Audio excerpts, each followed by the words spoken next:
ये पितृपक्ष क्या होते हैं? पितृपक्ष हमारे कितने दिनों के होते हैं?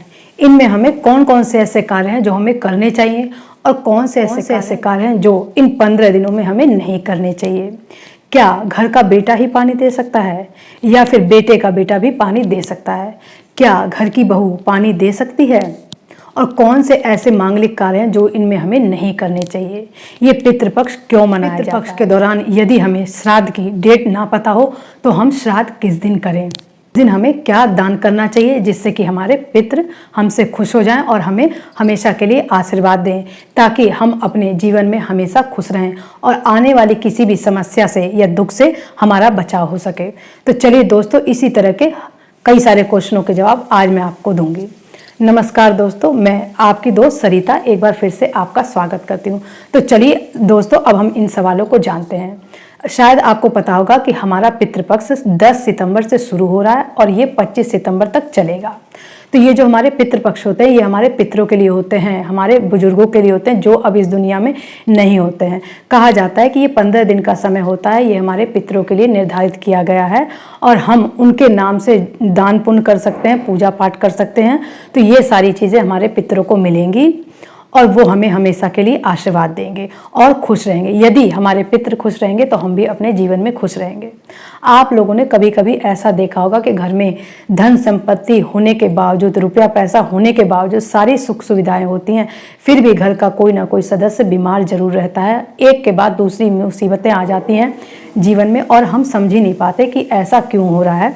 तो दोस्तों, आप इस बात को समझ जाइए कि इसे ही बोलते हैं कि पितृदोष लग गया है। कभी कभी आप लोगों ने देखा होगा कि बाप या बेटे में नहीं बनती है लाख कोशिश करने के बावजूद, तो ये भी हमारा एक पितृदोष ही होता है जिसमें बाप और बेटे की बिल्कुल भी नहीं बनती है। तो हमें इस पितृदोष का निवारण करना बहुत जरूरी होता है। तो चलिए दोस्तों, एक एक करके इन क्वेश्चनों के जवाब मैं आज आपको दूंगी। तो पहला क्वेश्चन हमारा क्या है? कौन से ऐसे मांगलिक कार्य हैं जो हमें इस पितृ पक्ष के दौरान नहीं करने चाहिए?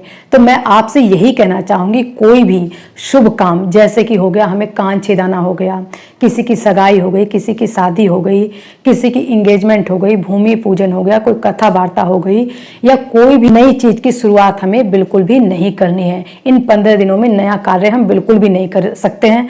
यदि आपको कोई कपड़ा खरीदना है, साड़ी खरीदनी है, तो आप इन 15 दिनों के बीच में बिल्कुल भी ना खरीदें। और अगर आप पहनना चाहते हैं तो इन 15 दिनों से पहले उन चीज़ों को आप खरीद सकते हैं और अपने शरीर में एक बार डालने के बाद वो चीज़ हमारी पुरानी हो जाती है, तो आप क्या कर सकते हैं, उस बीच में हम उस चीज़ का यूज कर सकते हैं। अगला क्या है हमारा? क्या पितृपक्ष के दौरान बहू अपने सास ससुर को पानी दे सकती है? तो जी नहीं दोस्तों, ऐसा आज तक अभी नियम में नहीं आया है। कहीं किसी ने नहीं सुना है कि बहू अपने सास ससुर को पानी दे सकती है। बहू नहीं दे सकती है, मतलब उसका हस्बैंड या फिर बड़ा बेटा पानी दे सकता है। यदि बड़ा बेटा घर पर नहीं है तो छोटा बेटा पानी दे सकता है। तो जी हाँ दोस्तों, छोटा बेटा बिल्कुल पानी दे सकता है और हमें पितृपक्ष के दौरान अपने पूर्वजों को पानी जरूर देना चाहिए, क्योंकि वो लोग भी आस लगा के बैठे हैं कि हमारे परिवार के सदस्य हमारे लिए क्या करते हैं और हमें उन्हें हमेशा खुश रखना चाहिए। और अगला क्वेश्चन क्या है अब हमारा?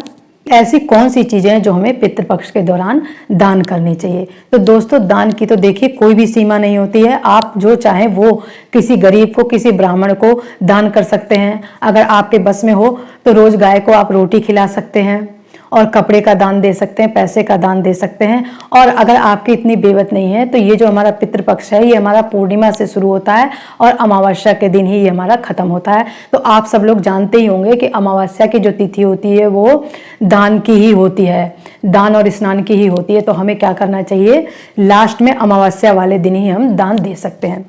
अगला क्वेश्चन क्या है कि यदि हमें अपने पितरों की श्राद्ध की तिथि नहीं पता है तो हमें क्या करना चाहिए? तो देखिए, जिन लोगों को ये तिथि पता है वो तो उसी दिन श्राद्ध मनाएंगे, और यदि किसी को श्राद्ध की तिथि नहीं पता है तो इसीलिए ये बनाया गया कि जो अंतिम दिन होता है ना, जिसे मैं बोल रही हूँ अमावस्या के दिन, आप अमावस्या के दिन ही अपने पितरों का श्राद्ध कर सकते हैं। पूरे विधि विधान के साथ उनका श्राद्ध करिए, किसी ब्राह्मण को बुलाइए, उस ब्राह्मण को भोजन कराइए, उससे ही पूजा की सारी विधि करवाइए और उसके बाद जब अंत में वो जाने लग जाए तो उनको दक्षिणा भी आप जरूर दीजिए। ये यहाँ तक आपको समझ में आ गया होगा। अगला क्वेश्चन क्या है हमारा? इन 15 दिनों में आप लोगों को बासी खाना घर में बिल्कुल भी नहीं खाना है। हमेशा आप लोग ताज़ा खाना खाइए। और आपको एक काम और करना है कि रात को आपको खाना थोड़ा सा रसोई में ज़रूर रखना है। और आपको इस दौरान बिल्कुल साफ़ सफाई से अपने पितरों के लिए जो भी खाना बनाते हैं वो साफ़ सफाई से आपको निकाल देना है। आप लोगों ने कभी कभी देखा होगा कि हमारे घर में सारी सुविधाएं होती है, सब कुछ होता है, उसके बावजूद भी घर में कलह कलेश मचा ही रहता है, चाहे कितना भी कर लो। घर के लोग एक साथ प्रेम से बिल्कुल भी नहीं बैठते हैं और आपस में उनमें झगड़ा चलता ही रहता है। और क्या कारण होता है? और आप लोगों ने ये भी देखा होगा कि घर का कोई ना कोई सदस्य बीमार रहता है। कितना भी हम उसका इलाज करा लेते हैं लेकिन हमें उसकी बीमारी के बारे में बिल्कुल भी पता नहीं चलता है। तो दोस्तों, ये सारे होते हैं हमारे पितृदोष। जब हमारे पितृ हमसे नाराज होते हैं तो घर में किसी ना किसी तरह की समस्या आ ही जाती है। कोई ना कोई बाधा ऐसे जीवन में आ जाती है जिसको हम लाख कोशिश करते हैं लेकिन वो चीज़ हमारी बिल्कुल भी सही नहीं हो पाती और हम कभी अपने शरीर से, कभी अपने धन से, कभी परिवार से, कभी बच्चों से अक्सर परेशान रहते हैं। तो इसके लिए हमें क्या करना चाहिए? तो दोस्तों, मैं आपसे यही कहना चाहूँगी, इसके लिए आप पितृपक्ष के दौरान अपने पितरों की पूरे विधि विधान के साथ पूजा कराइए। अब और किसी ब्राह्मण को बुलाइए, अगर हो सके तो उस ब्राह्मण से पूजा करवाइए और पूजा कराने के बाद उनको अच्छे से भोजन खिलाइए, दक्षिणा का दान दीजिए, उनको खुश करिए। ये सारी चीज़ें जब आप करेंगे तो आपके पितृदोष खत्म हो जाएंगे। और अगर यदि आपसे कोई गलती हो गई होगी तो आपके पितृ आपको इन चीज़ों के लिए क्षमा कर देंगे।